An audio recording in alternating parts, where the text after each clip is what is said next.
Namasté et bienvenue, je suis Chaco.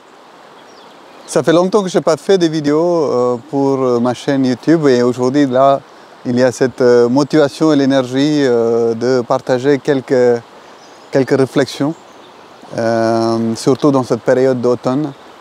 Moi j'ai pris ce temps de venir dans la nature avec mon fils, là il est en train de jouer là-bas et moi je prends ce temps de enregistrer cette vidéo parce qu'il y a des choses que j'aimerais bien partager avec vous. Et surtout quand je regarde la rivière qui coule juste à côté, avec toute la pluie qui était là hier soir, l'orage, l'eau est complètement, comment dire, en couleur marron, comme s'ils sont allés chercher les profondeurs, toutes les choses qui étaient cachées et ressorties dans l'eau et ils sont en train de se laver et va rejoindre la fleuve, le Rhône, et ensuite la mer Méditerranée, ensuite l'océan. Donc quand je regarde ma vie en ce moment, depuis 2 ans, je traverse quelque chose de très intéressant et très profond. Et je me suis rendu compte que fin de cet été, fin août, début septembre, je suis tombé dans une sorte d'entonnoir qui m'a fait une sorte de... qui m'a lessivé, on peut dire. J'étais dans une sorte de tourbillon. Il y a des moments où je pensais que je n'arrivais pas à sortir de ça, je n'arriverais pas. Et tout ça, c'était lié avec la sexualité, l'érotisme et l'énergie sexuelle. Donc aujourd'hui, j'aimerais bien parler de cette part de nous qui est l'ombre, qui est cachée souvent, mais en même temps, c'est notre ombre dans notre sexualité qui, quelque part, qui nous propulse inconsciemment de faire des choix, faire des choses liées avec cette énergie, toujours être attiré par certains types d'érotisme, certains types de sexualité, même si c'est tabou, même si ça nous fait peur, mais il y a une attirance. C'est parce qu'il y a cette ombre qui joue derrière nous. Même si on aimerait bien dire que oui, je suis toute la lumière, tout amour, oui, il y a cette part de nous, mais il y a aussi l'autre part qui est dans la boue, quoi, qui est complètement dans cette situation. Si on regarde, on ouvre la porte, on dit « Oh, il y a plein de choses ». Souvent, on préfère de laisser ça là-bas. Et parfois, la vie nous amène des situations. L'univers est généreux avec des différentes situations, avec des différents cadeaux. Ça dépend comment on regarde ça, comme des cadeaux ou comme des malheurs. Moi, je préfère aujourd'hui de regarder tout ça comme un cadeau parce que ça me fait grandir énormément. Parce que d'aller voir, ouvrir cette porte, aller voir mes ombres, m'a permis de créer un lien, consciemment créer des liens et de soutenir, d'accueillir, d'amener cette présence, ma propre présence à ces parts d'ombre de moi et de caresser, de prendre soin de ces ombres. Soit disons que ce n'est pas quelque chose de mauvais, ce n'est pas quelque chose de méchant et mal. Je ne suis plus dans cette... je ne veux pas...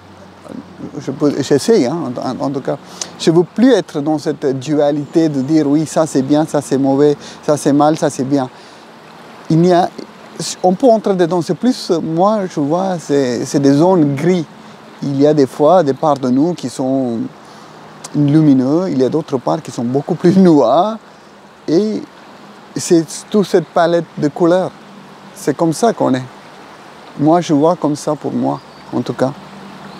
Et ces dernières, je peux dire, derniers 2 mois, ça m'a permis d'aller voir des ombres. Moi, j'étais conscient de certaines parts de moi, certaines ombres, mais il y avait des choses qui ont été tellement cachées. C'était confortable de ne pas regarder. Et quand ça a commencé à sortir, il y avait à un moment donné, l'univers a amené des personnes, amené des situations qui a fait que je ne pouvais plus le contrôler, je ne pouvais plus le laisser, comment dire, caché derrière ça. Et ça, pouf, ouvert. Du coup, il y a une sorte d'effondrement qui se passait parce qu'il y a beaucoup de masques qui ont été enlevés. C'était pas évident parce que c'est les masques qui me tenaient jusque-là comme une sécurité, comme une confiance qui m'a permis d'arriver jusqu'à 40 ans. Et ces masques que je portais depuis mon enfance parce que ça m'a permis de créer mon propre imaginaire, mon propre monde. Parce que les adultes autour de moi n'arrivaient pas à me guider. Du coup, j'ai utilisé, comme beaucoup de gens, d'utiliser ces masques, de créer mon propre récit, une propre histoire, mon propre héros. Et quelque part, quand je regarde en arrière, ces derniers 2 mois, il y a tout ces personnages que j'ai créé. D'un coup, ils ont été pris dans une sorte de piège et je n'arrivais pas à sortir et je n'arrivais plus à ressentir. Je sentais dans mon corps comme si mes pieds s'effondraient. Mon identité, même en tant qu'homme, s'est effondrée et ça m'a fait peur. Je sentais complètement en insécurité. Aujourd'hui, comment je sens par rapport à ça? Je sens beaucoup plus en paix avec ça. Mais encore une fois, il y a des moments où je ressens cette angoisse, cette peur, cette insécurité qui revient, qui disent « Qui es-tu, Tchako? Est-ce que tu es vraiment ce que tu dis ?» Mais en même temps, je sens qu'il y a une reconstruction qui se passe depuis l'intérieur.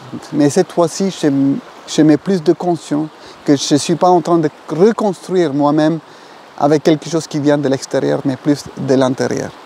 Et pour moi, pourquoi je partage tout ça? Parce que mon énergie sexuelle, la sexualité et l'érotisme ont joué un rôle énorme de devenir qui je suis aujourd'hui.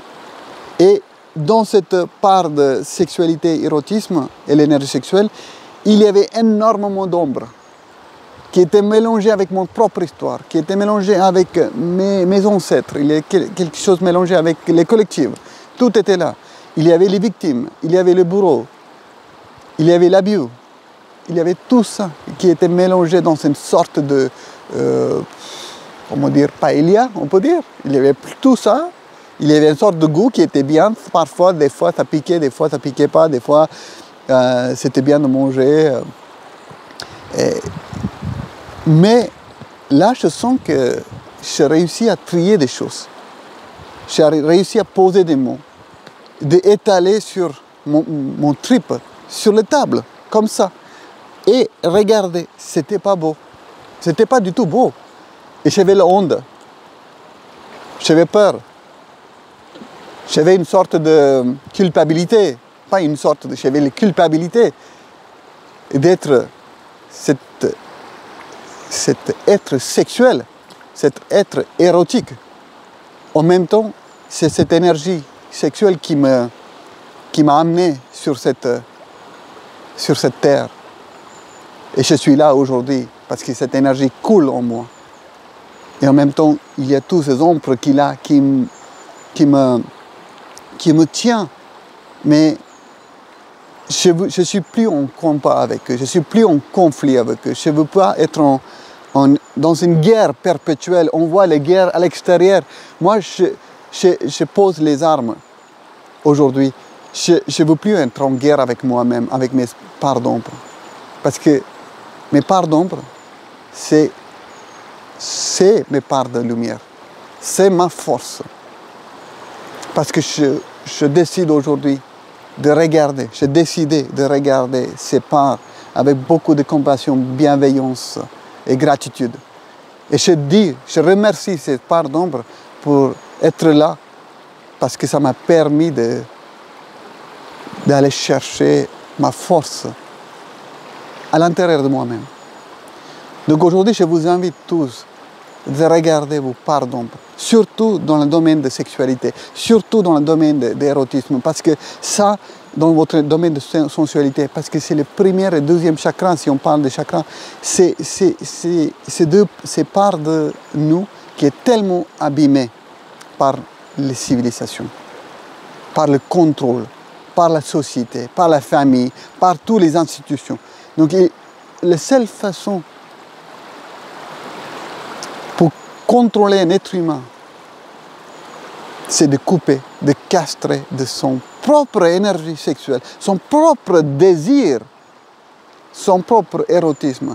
Parce que quand on coupe ça, on n'a plus l'élan vital pour aller chercher le niveau de cœur, l'amour, niveau de au-delà de le cœur, l'esprit, pour créer ce lien profond avec notre propre âme. Et ensuite, avec tout ce qui est entouré de nous, la nature, les éléments, les êtres qui sont invisibles, toute cette subtilité, on perd parce qu'on est déjà coupé de nous-mêmes, notre élan vital. Donc je vous invite, les amis, d'aller connecter, aller regarder vos propres ombres, surtout au niveau de votre sexualité, sensualité et érotisme. Voilà, j'arrête ici et prenez le moment de l'automne et ensuite l'hiver. C'est des mois qui viennent qui est propice à plonger dans notre propre intérieur.